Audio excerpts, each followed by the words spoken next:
Alors, parmi les éléments sur lesquels on va se focaliser pour notre scénario de 2024, je vais reprendre un point sur lequel on a insisté tout au long de cette année. Ce sont les changements de perspective autour de la baisse des taux de la Fed.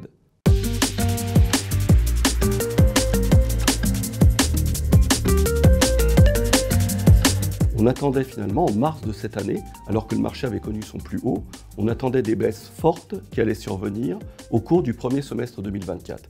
Et ces anticipations se sont totalement modifiées tout au long du printemps et de l'été, et le marché a réussi à tenir. Pourquoi ? Parce qu'il y avait de fortes liquidités dans le marché. Et finalement, il a craqué juste sur la fin, alors qu'il n'y avait plus aucune anticipation finalement de baisse des taux pour le premier semestre 2024. Et ce qui est intéressant, c'est que le marché a tenu parce qu'il y avait des liquidités extrêmement fortes. Et ça constituait un point d'entrée très intéressant, à la fois sur l'obligataire et les actions, et surtout les problèmes et les questions qui pouvaient se poser, qui pour nous vont intervenir au cours du premier semestre 2024, n'étaient pas d'actualité. Cette question principale, c'était la différence finalement qui pouvait exister entre une croissance qui allait ralentir et une baisse des taux de la Fed qui n'était pas aussi mécanique et programmée telle qu'elle était.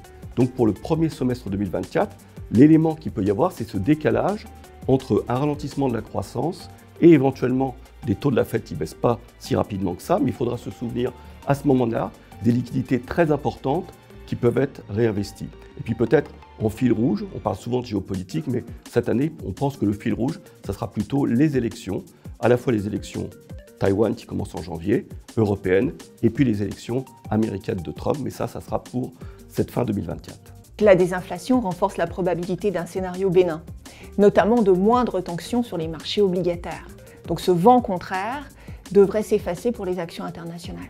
C'est d'autant plus vrai en Europe que l'activité économique a déjà atterri. L'activité manufacturière est proche de ses points bas avec la fin du cycle de déstockage.